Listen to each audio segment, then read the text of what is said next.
Hello friends, welcome back to my channel commerce अड्डा।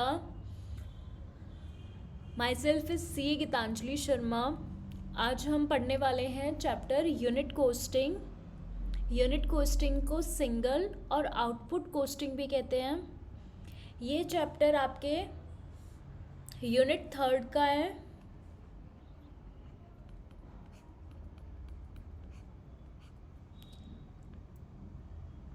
सबसे पहले तो ये समझते हैं कि ये यूनिट और सिंगल और आउटपुट कोस्टिंग क्या है। तो ये एक मेथड है, इसमें टोटल कॉस्ट और पर unit cost of production calculate किया जाएगा, जहाँ पे स्टैंडर्ड और आइडेंटिकल प्रोडक्ट्स, एक जैसे प्रोडक्ट्स मैन्युफैक्चर हो रहे हों, उनकी टोटल कॉस्ट और पर यूनिट कॉस्ट कैलकुलेट की जाती है इस मेथड से। कंडीशन क्या है सिंगल, आउटपुट और यूनिट कोस्टिंग अप्लाई करने की? तो ये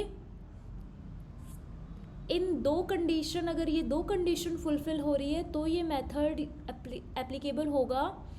and conditions are: production of goods should be done on continuous basis, production continuously चलना चाहिए, और जो फिनिश्ड गुड्स हैं, जो बनके तैयार हो रहे हैं, वो एक जैसे होने चाहिए, आइडेंटिकल होने चाहिए एंड होमोजीनियस होने चाहिए।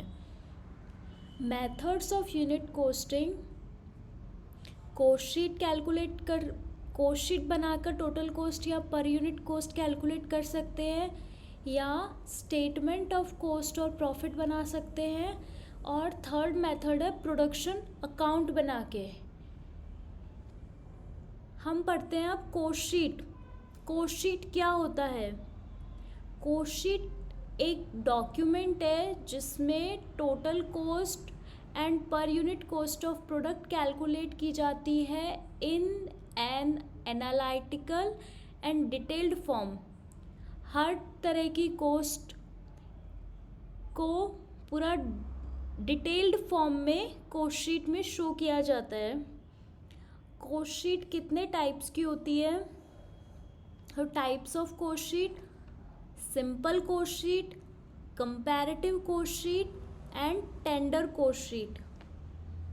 जो simple cost sheet and comparative cost sheet है, ये तो होती है हिस्टोरिकल कॉस्ट बेसिस पे।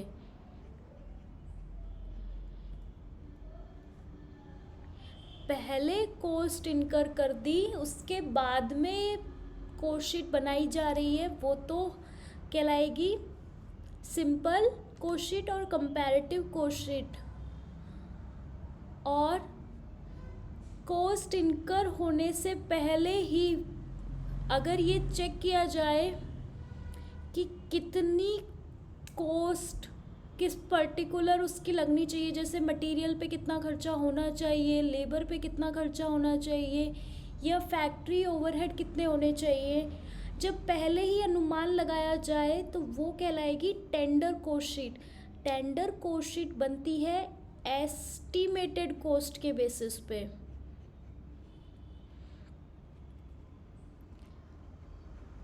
तो अभी हमने समझा कि कॉस्ट शीट कितने टाइप की है, 3 टाइप्स की: simple, comparative and tender. Simple and comparative बनती है हिस्टोरिकल कॉस्ट के बेसिस पे, मतलब पहले कॉस्ट इनकर हुई है उसके बाद ये शीट्स बन रही हैं। एंड टेंडर कॉस्ट शीट बनती है खर्चे होने से पहले। कंपैरेटिव कॉस्ट शीट के नाम से पता चल रहा है कि इस कॉस्ट शीट में कंपैरिजन किया जाएगा। अब कंपैरिजन किस किस का हो सकता है? तो कंपैरिजन या तो डिफरेंट प्रोडक्ट्स का हो सकता है, या फिर पीरियड वाइज हो सकता है कि फर्स्ट प्रीवियस ईयर में कितनी कॉस्ट इनकर हो रही थी, उसके बाद नेक्स्ट ईयर में कितनी कॉस्ट इनकर हो रही है, उसका कंपैरिजन करना। तो कंपैरेटिव कॉस्ट शीट इधर प्रोडक्ट वाइज हो सकती है और पीरियड वाइज हो सकती है। अब हम सिंपल कॉस्ट शीट का फॉर्मेट देखते हैं। कॉस्ट शीट ऑफ ये पर्टिकुलर्स, ये टोटल अमाउंट कॉलम एंड ये कॉस्ट पर यूनिट। जितनी यूनिट्स यहाँ पे हम यूनिट्स भी शो करेंगे और इस टोटल अमाउंट को जब नंबर ऑफ़ यूनिट से डिवाइड कर देंगे तो ये आ जाएगी कॉस्ट पर यूनिट। अब हम कॉस्ट शीट को समझते हैं। तो देखो, सबसे पहले हमें लेना है opening stock of raw material. Opening stock of raw material में ऐड करना है purchases of raw material, expenses on purchase of raw material भी ऐड होगा, लेस करना है purchase return to supplier and closing stock of raw material less करना है। तो जो रिजल्टिंग वैल्यू आएगी उसे कहेंगे raw material consumed. Raw material consumed में ऐड करेंगे direct labour and direct expenses. तो एक तरह से material, direct material plus direct labour plus direct expenses, इन तीनों को जो जब ऐड करते हैं तो जो वैल्यू आती है उसे कहते हैं प्राइम कॉस्ट। ये आ गई प्राइम कॉस्ट। अब स्टॉक सिर्फ मटेरियल का होता है, लेबर का कोई स्टॉक नहीं होता ओपनिंग क्लोजिंग, ना एक्सपेंसेस का कोई स्टॉक होता है। तो स्टॉक का एडजस्टमेंट सिर्फ मटेरियल में करना है। तो raw material consumed plus direct labour plus direct expenses, ये आ जाएगा प्राइम कॉस्ट। अब ये डायरेक्ट लेबर चार्जेस क्या होते हैं, डायरेक्ट मटेरियल क्या होता है, या फिर फैक्ट्री ओवरहेड्स क्या होते हैं, तो इसका हमने एक पूरा सेपरेट वीडियो है, आप वो वीडियो देखना, उसमें सारे एक्सपेंसेस को बहुत अच्छे से एक्सप्लेन किया हुआ है। प्राइम कॉस्ट में फिर ऐड होता है, अब प्राइम कॉस्ट कैलकुलेट हो गई, प्राइम कॉस्ट में अब ऐड करना है फैक्ट्री और प्रोडक्शन ओवरहेड्स। जितने भी खर्चे प्राइम कॉस्ट तक हमने सिर्फ डायरेक्ट नेचर के एक्सपेंसेस लिए हैं, अब प्राइम कॉस्ट के बाद जो एक्सपेंसेस ऐड हो रहे हैं वो सारे इनडायरेक्ट नेचर के हैं। फैक्ट्री में जो भी इनडायरेक्ट एक्सपेंसेस लग रहे हैं वो कहलाएंगे फैक्ट्री और प्रोडक्शन एक्सपेंसेस। फैक्ट्री और प्रोडक्शन एक्सपेंसेस ऐड करने के बाद हम एडजस्टमेंट करेंगे, opening work in progress add करना है, closing work in progress less करना है। और अगर क्वेश्चन में कोई स्क्रैप से रिलेटेड इंफॉर्मेशन गिवन हो तो सेल ऑफ स्क्रैप को भी लेस करना है। रिजल्टिंग जो वैल्यू आएगी वो कहलाएगी फैक्ट्री कॉस्ट और वर्क्स कॉस्ट। फैक्ट्री तक के सारे खर्चे ऐड कर दिए। अब ऑफिस में जो खर्चे हो रहे हैं, अब कॉस्ट ऑफ प्रोडक्शन में ऐड करेंगे opening stock of finished goods और लेस करेंगे closing stock of finished goods. जो वैल्यू आएगी उसे कहेंगे cost of goods sold. Cost of goods sold में ऐड किए जाता है सेलिंग एंड डिस्ट्रीब्यूशन एक्सपेंसेस। तो वैल्यू आती है cost of sales. Cost of sales को ही टोटल कॉस्ट कहते हैं। उसके बाद सेल्स में से अगर सेल्स वैल्यू ज़्यादा है तो प्रॉफिट आ जाएगा, और अगर कॉस्ट से सेल्स वैल्यू कम है तो लॉस आ जाएगा। तो ये है कॉस्ट शीट। सबसे पहले direct material consumed plus direct labour plus direct expenses, तीनों को ऐड किया तो आया प्राइम कॉस्ट। प्राइम कॉस्ट में सबसे पहले क्या ऐड करेंगे, प्राइम कॉस्ट में अब सामान बनेगा फैक्ट्री में तो फैक्ट्री ओवरहेड्स ऐड करेंगे। फैक्ट्री ओवरहेड्स के साथ साथ फैक्ट्री में ही वर्क इन प्रोग्रेस होगा, तो वर्क इन प्रोग्रेस का एडजस्टमेंट करेंगे। तो जो वैल्यू आएगी उसे कहेंगे फैक्ट्री कॉस्ट। फैक्ट्री कॉस्ट में फिर एडजस्टमेंट करेंगे, ऐड करना है एडमिनिस्ट्रेशन ओवरहेड्स। तो ये जो वैल्यू आएगी उस वैल्यू को कहेंगे कॉस्ट ऑफ प्रोडक्शन। अब आपको ये याद रखना है, कॉस्ट ऑफ प्रोडक्शन के बाद फिनिश्ड गुड्स का एडजस्टमेंट करना है। कॉस्ट ऑफ प्रोडक्शन के बाद हम फिनिश्ड गुड्स का ओपनिंग क्लोजिंग का एडजस्टमेंट करेंगे, ओपनिंग स्टॉक ऐड कर देंगे और closing stock of finished goods less कर देंगे। तो कॉस्ट ऑफ प्रोडक्शन में जब ये एडजस्टमेंट करेंगे तो आएगा cost of goods sold. Cost of goods sold में ऐड करना है सेलिंग एंड डिस्ट्रीब्यूशन एक्सपेंसेस, तो वैल्यू आएगी cost of sales. Cost of sales को टोटल कॉस्ट भी कहते हैं। इसके बाद में प्रॉफिट और लॉस आ जाएगा। अब हम करते हैं कोस्ट शीट के क्वेश्चंस। आप इस वीडियो को पॉज करके पहले ये क्वेश्चन खुद से ट्राई करना। क्वेश्चन में गिवन है purchases of raw material 1,20,000, opening stock of raw material, closing stock of raw material और परचेज रिटर्न। तो ये जो चार इंफॉर्मेशन है इससे कैलकुलेट करेंगे हम रॉ मटेरियल कंज्यूम्ड। तो जब भी ऐसा कोई क्वेश्चन आता है सबसे पहले हमको बनाना होगा कोस्ट शीट का फॉर्मेट। कोस्ट शीट का फॉर्मेट ये आपको लर्न ही करना है और इसी वे में इसको प्रेजेंट करना होगा। सारे एक्सपेंसेस को इस तरीके से ही नोट करना है। ऐसा नहीं कि पहले आप फैक्ट्री ओवरहेड्स लिख दो, बाद में सेलिंग, फिर बाद में रॉ मटेरियल। सबसे पहले हमें यही लिखना है opening stock of raw material, उसमें फिर परचेजेस ऐड करना है। हाँ, अगर कोई इन्फॉर्मेशन क्वेश्चन में गिवन ही नहीं है, जैसे अगर इस क्वेश्चन में opening stock of raw material होता ही नहीं तो फिर उसको नहीं लिखते, सिर्फ परचेजेस माइनस क्लोजिंग स्टॉक। तो क्वेश्चन में जो भी इंफॉर्मेशन गिवन है उसको इसी वे में नोट करना है। Opening stock of raw material question में कितना दिया हुआ है 35,000। तो opening stock of raw material note कर देंगे 35,000। इसके बाद purchases of raw material given है 1,20,000। Opening stock of raw material में ऐड करेंगे purchases of raw material. Expenses on purchase of raw material question में नहीं गिवन है तो ये डैश। आप इसको नहीं भी नोट करोगे यहाँ पे तो भी चलेगा। जो इन्फॉर्मेशन क्वेश्चन में गिवन नहीं है उसको लिखने की कोई ज़रूरत नहीं है। सिर्फ जो जो इन्फॉर्मेशन क्वेश्चन में गिवन है वो हमें यहाँ लिखनी है। तो इस क्वेश्चन में expenses on purchases of raw material नहीं है तो उसको नहीं लिखेंगे। नेक्स्ट परचेज रिटर्न है 10,000, तो 10,000 लेस हो जाएगा।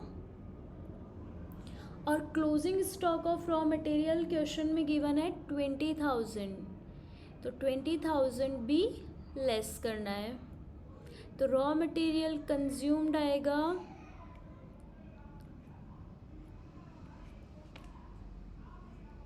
1,25,000।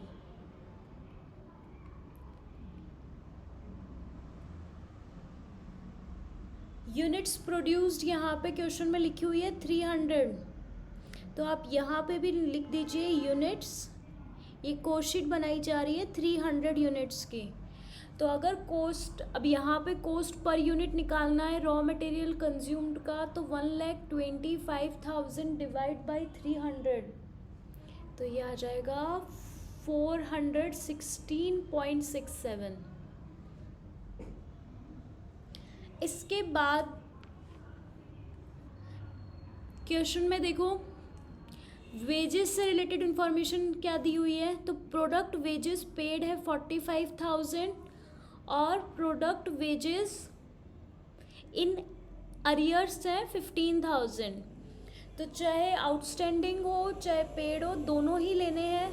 तो 45,000 plus 15,000 60,000 direct wages. Direct expenses question में नहीं गिवन है तो ये डैश।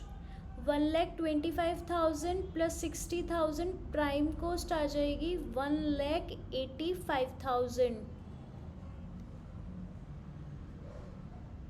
और पर यूनिट कॉस्ट के लिए 300 से डिवाइड करना है। 616.67।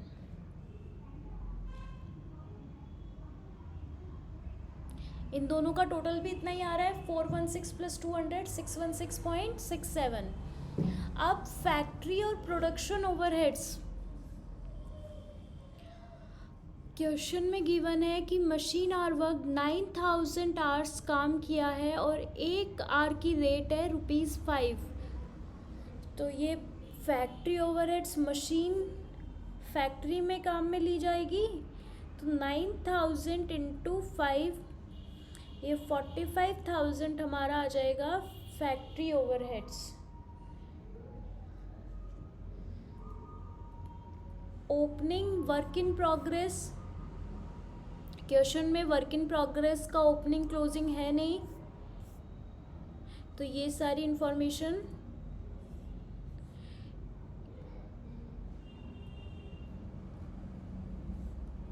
ये डायरेक्ट हम फैक्ट्री कॉस्ट कैलकुलेट करेंगे। तो फैक्ट्री कॉस्ट कितना होगा, फैक्ट्री कॉस्ट और वर्क्स कॉस्ट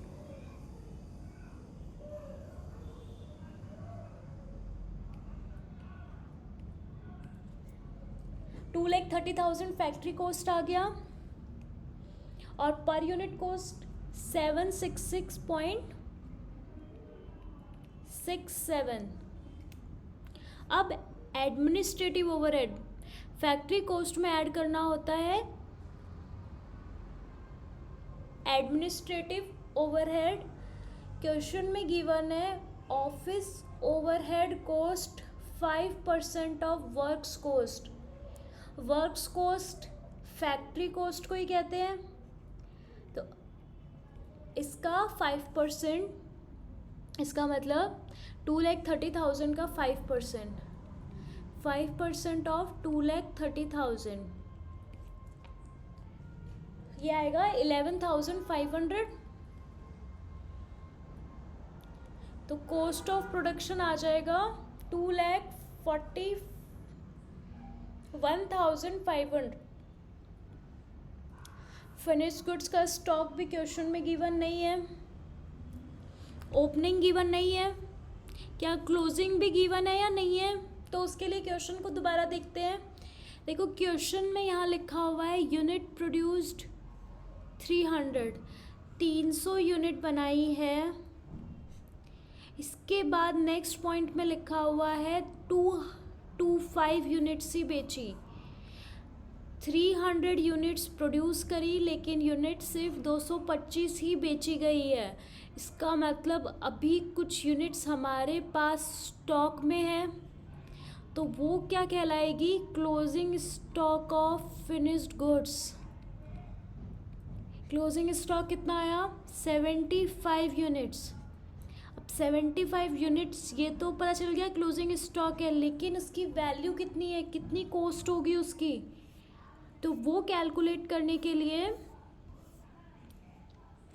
हमें कॉस्ट ऑफ प्रोडक्शन चाहिएगा। तो कॉस्ट ऑफ प्रोडक्शन हम वैसे भी कैलकुलेट कर ही रहे हैं पर यूनिट, 2,41,500 डिवाइड बाई 300, तो ये cost of production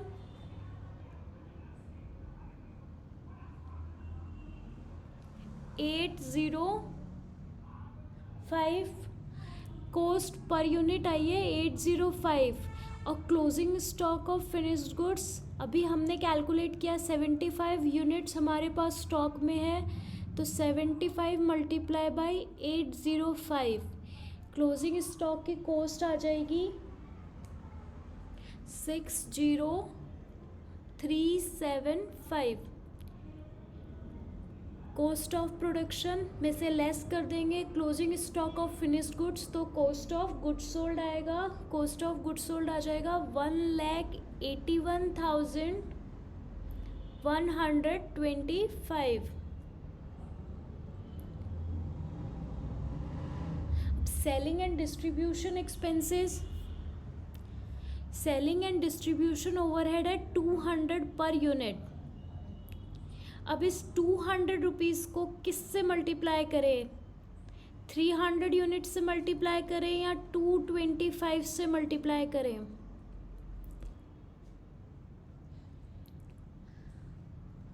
selling overhead सिर्फ उन्हीं यूनिट्स का आएगा जो यूनिट्स सेल हुई है, इसलिए हम सिर्फ 225 यूनिट्स को ही मल्टीप्लाई करेंगे 200 पर यूनिट से। बाकी की रिमेनिंग क्लोजिंग स्टॉक में है अभी, वो नेक्स्ट नेक्स्ट ईयर जब उसको बेचा जाएगा तब उनका सेलिंग और डिस्ट्रीब्यूशन एक्सपेंसेस उन पे इनकर होगा।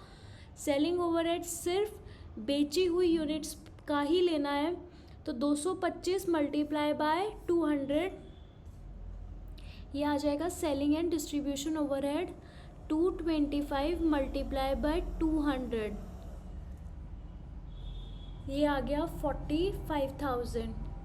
अब देखो यहाँ पे ये पर यूनिट कॉस्ट 200 क्वेश्चन में गिवन है, तो आपको डिवाइड करके कैलकुलेट नहीं करना है, क्योंकि यहाँ पे अगर आप 45,000 को 300 से डिवाइड करोगे तो कुछ और वैल्यू आएगा, जबकि 45,000 सिर्फ 225 यूनिट्स का है, इसलिए 45,000 यहाँ पे सेलिंग ओवरहेड तो अपने पास पर यूनिट क्वेश्चन में ऑलरेडी गिवन है, तो हम यहाँ 200 लिखेंगे।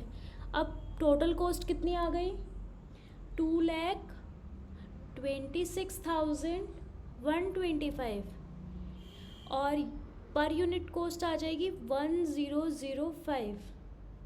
अब प्रॉफिट हुआ है या लॉस हुआ है? सेल्स कितना? 225 यूनिट्स बेची है एट द रेट 975, तो सेल्स आ गई 2,19,375।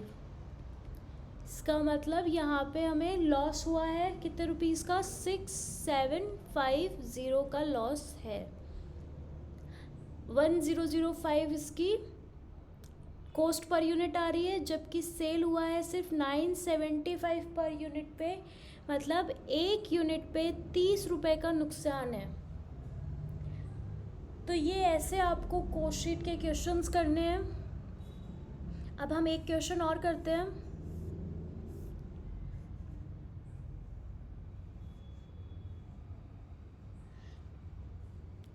इस क्वेश्चन में बाकी सारी बहुत इजी है, सिर्फ एक पॉइंट है जो मैं एक्सप्लेन कर देती हूँ। प्रॉफिट ऑन सेल क्वेश्चन में ये जो परसेंटेज गिवन है आपको हमेशा चेक करना है, ये प्रॉफिट परसेंटेज कॉस्ट का है या सेल पे गिवन है। ये इक्वेशन आपने मैथ्स में पढ़ी होगी बहुत पहले, स्कूल टाइम से ये इक्वेशन आपको याद होगी। Cost plus profit is equal to sales. तो क्वेश्चन में हम कैलकुलेट कर रहे होते हैं कॉस्ट। अगर प्रॉफिट कॉस्ट का परसेंटेज है तो हम डायरेक्ट कैलकुलेट कर लेंगे। फॉर एग्ज़ाम्पल अगर 100 रुपये की कॉस्ट लगी है, 10% प्रॉफिट है कॉस्ट पे, तो प्रॉफिट हो जाएगा 100 का 10%, 10 रुपीज़, तो सेल्स आ जाएगी 110। वहीं अगर ये प्रॉफिट परसेंटेज सेल्स का गिवन हो तो उसके लिए क्या करना होगा? Cost plus profit is equal to sales. Cost 100 है, प्रॉफिट सेल्स का परसेंट है, अब सेल्स को आप x मान लो, तो प्रॉफिट हो जाएगा 0.10x is equal to x। अब आपको ये इक्वेशन सॉल्व करनी होगी, तो 100 इज इक्वल्स टू 0.90x, तो x is equals to 100 divide by 0.90। तो इस तरीके से आपको थोड़ा इक्वेशन फॉर्म करके इसको सॉल्व करना पड़ेगा अगर प्रॉफिट सेल्स की परसेंटेज पे हो, और अगर प्रॉफिट कॉस्ट की परसेंटेज पे हो तो डायरेक्ट कैलकुलेट कर लेंगे। अब इस क्वेश्चन में opening stock of raw material given है, closing stock of raw material है, वर्क इन प्रोग्रेस का ओपनिंग क्लोजिंग है, purchases of raw material, then sale of scrap, direct wages, factory overhead direct wages का 80% है, फिर administrative overheads है 40,000, selling and distribution overhead is 20,000। अब हम इस क्वेश्चन को सॉल्व करते हैं। तो सबसे पहले आपको कॉस्ट शीट का फॉर्मेट बनाना है। फॉर्मेट में first item opening stock of raw material, उसमें ऐड करेंगे परचेजेस ऑफ रॉ मटेरियल, और लेस करेंगे closing stock of raw material. तो opening stock of raw material 30,000, purchases of raw material 2 lakh and closing stock of raw material आ जाएगा 10,000, कितना है 20,000। तो ये raw material consume 2,10,000।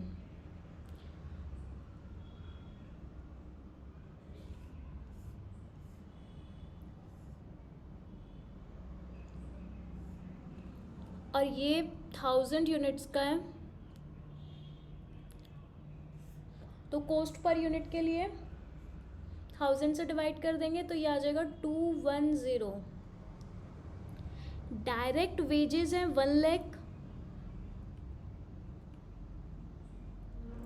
Direct expenses question में गिवन है नहीं, तो डायरेक्ट आ गया अपना ये प्राइम कॉस्ट 3,10,000। अब प्राइम कॉस्ट में ऐड करना होगा फैक्ट्री ओवरहेड्स। तो फैक्ट्री ओवरहेड्स है 80% of direct wages. Direct wages कितना 1 लाख। 1 लाख का 80% 80,000। फैक्ट्री ओवरहेड आ गई 80,000। Opening stock of WIP question में गिवन है 10,000, क्लोजिंग है 8,000 और सेल ऑफ स्क्रैप है 5,000। तो opening stock of WIP add करना है 10,000, सेल ऑफ स्क्रैप 5,000 है और closing stock of WIP is 8,000। तो वर्क्स कॉस्ट कितनी आ जाएगी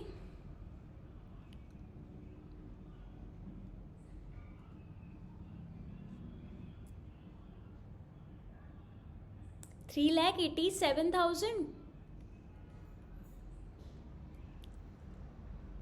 3,87,000 आ गया सबका वर्क्स कॉस्ट। वर्क्स कॉस्ट में फिर एडजस्टमेंट क्या किया जाता है, कौन सा खर्चा जोड़ा जाएगा? तो आप ऑफिस और एडमिनिस्ट्रेटिव ओवरहेड्स ऐड करेंगे। एडमिनिस्ट्रेटिव ओवरहेड है 40,000। तो 3,87,000 प्लस 40,000, तो ये आ गया 4,27,000। क्या क्वेश्चन में फिनिश्ड गुड्स का स्टॉक गिवन है? तो क्वेश्चन में फिनिश्ड गुड्स का की इंफॉर्मेशन है नहीं, तो ये 4,27,000 ही कॉस्ट ऑफ गुड्स सोल्ड हो जाएगा।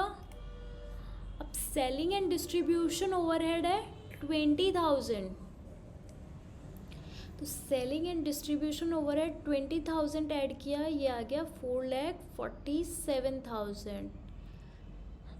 अब प्रॉफिट के लिए हम वर्किंग नोट में कैलकुलेट करते हैं कॉस्ट प्लस प्रॉफिट। कॉस्ट में जब प्रॉफिट जोड़ा जाता है तो सेल्स आती है।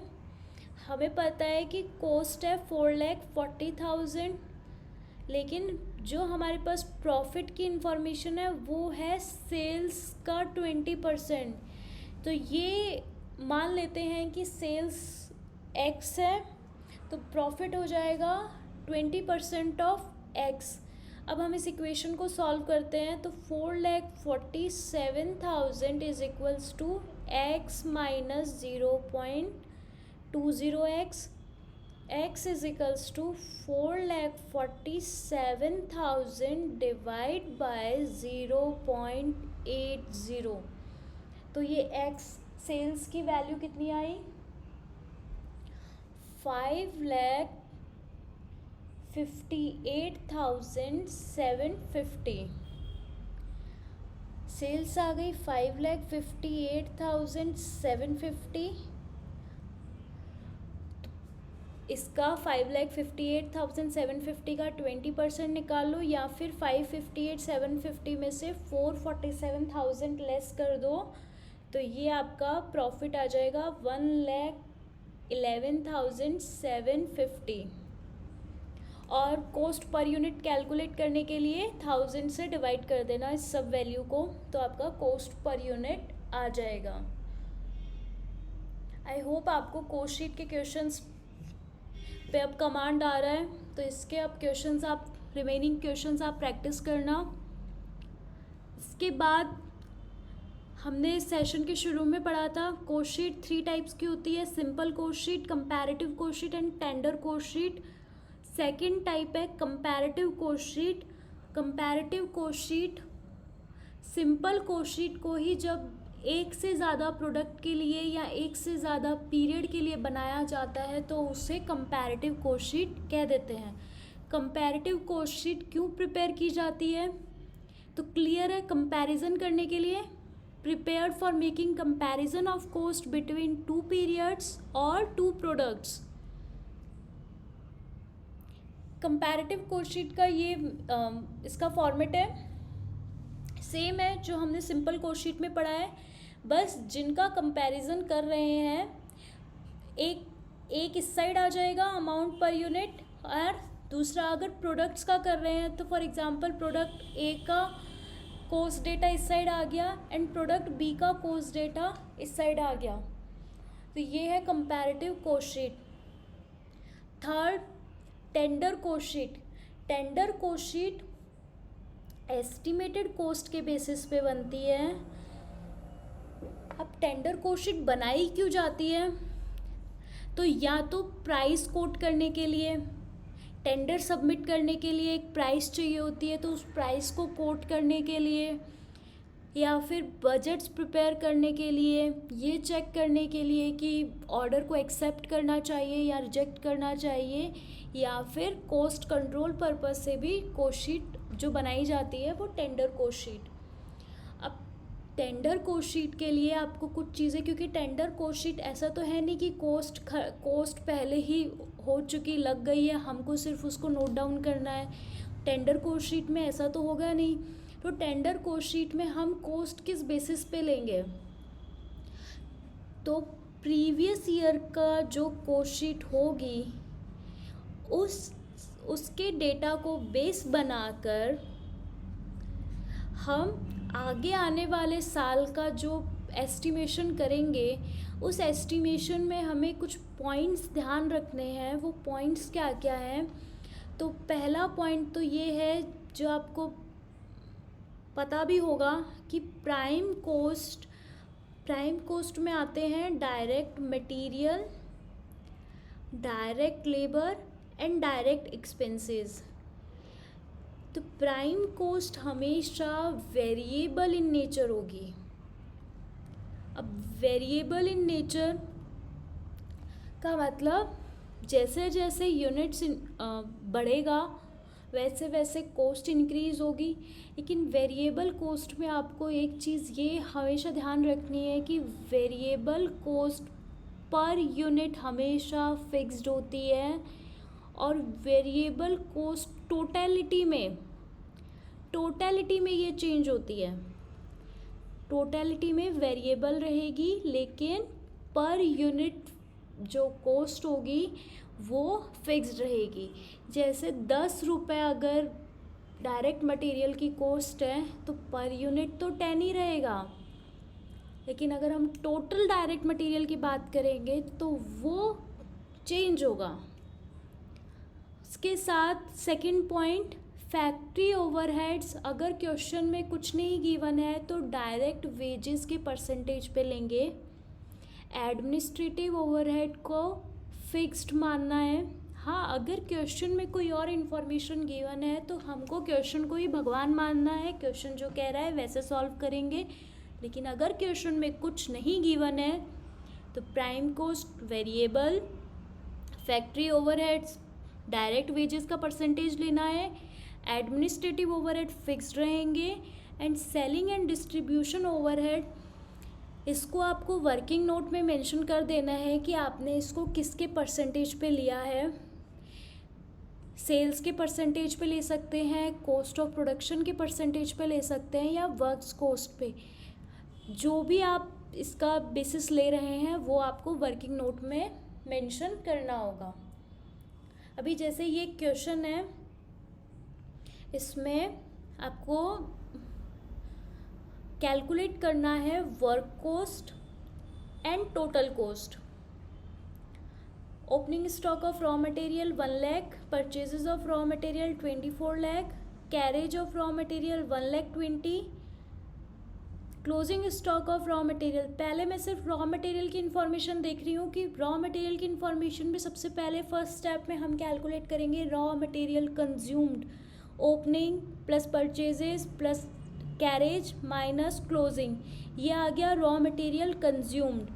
रॉ मटेरियल कंज्यूम्ड में हम ऐड कर देंगे वेजेस, तो आ जाएगा प्राइम कॉस्ट। क्वेश्चन में और कोई डायरेक्ट एक्सपेंसेस गिवन नहीं है, तो opening stock of raw material लिखते हैं 1 lakh, closing stock of raw material है 1,50,000, purchases of raw material 24 lakhs और carriage of raw material 1,20,000। Cost of raw material consume कितना आया, कैलकुलेट करना जल्दी से।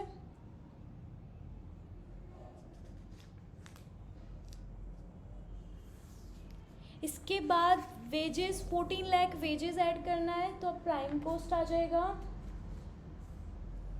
प्राइम कॉस्ट के बाद वर्क्स ओवरहेड, क्वेश्चन में वर्क्स ओवरहेड दिए हुए हैं 3,92,000।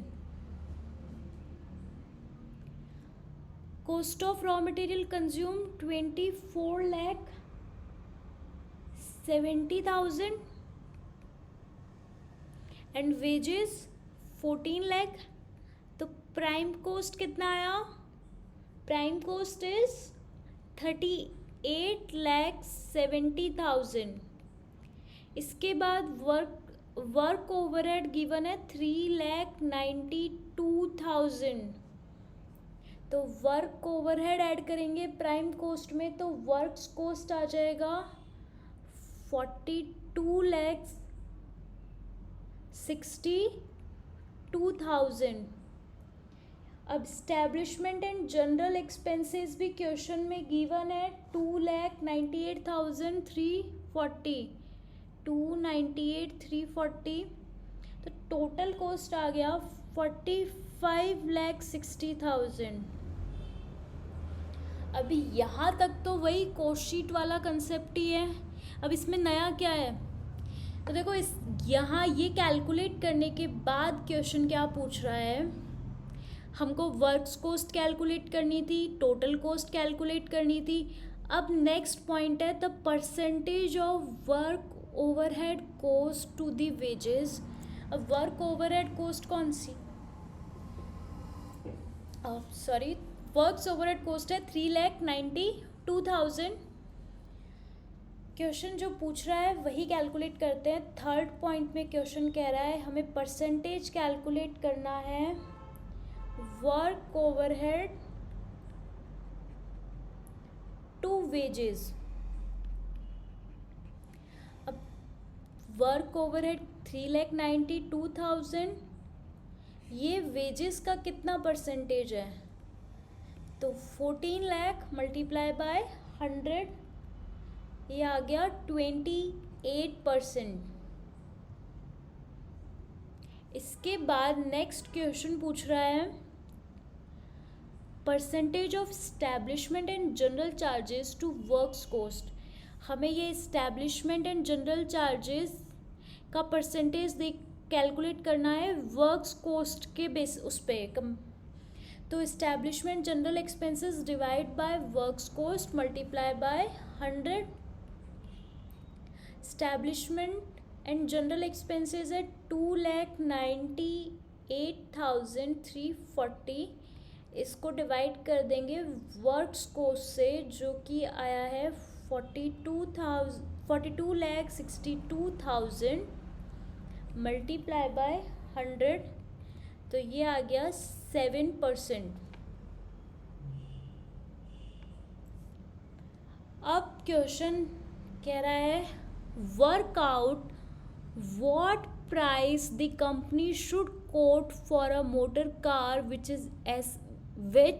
it is estimated will require an expenditure of 11,000 in raw material, 8,000 in wages, so that it would yield a profit of 25% on total cost. 11,000 raw material cost है, 8,000 wages है. अब आपको tender cost sheet calculate करनी है.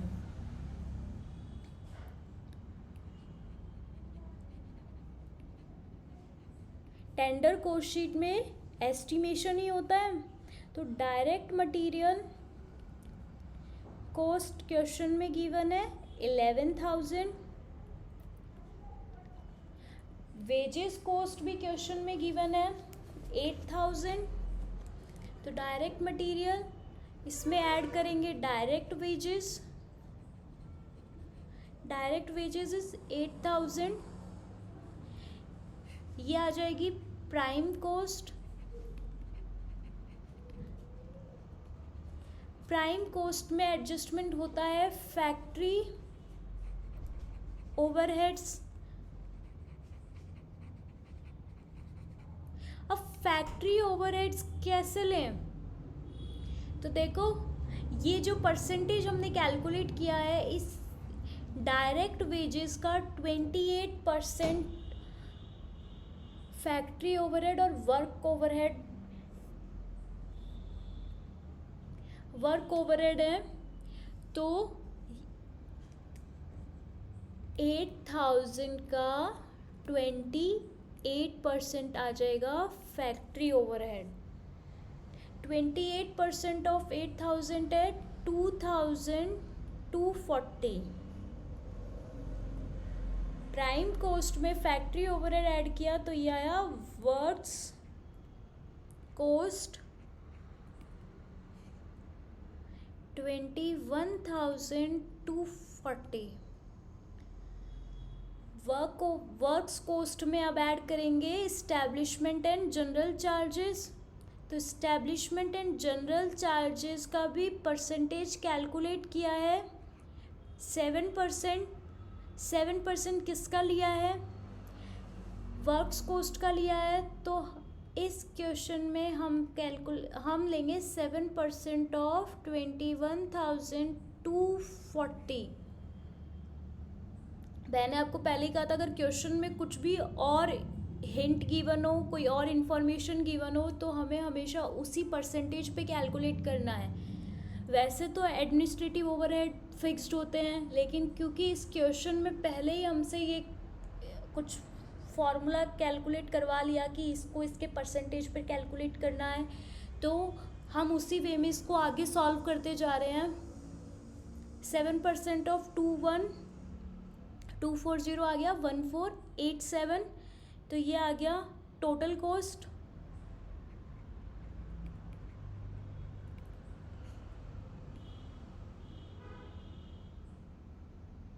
$22,727.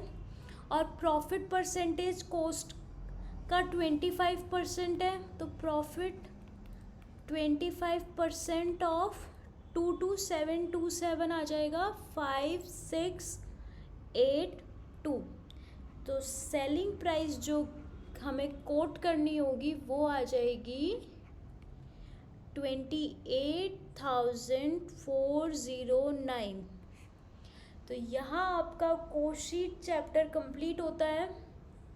I hope आपको coast sheet बहुत अच्छे से समझ में आया होगा.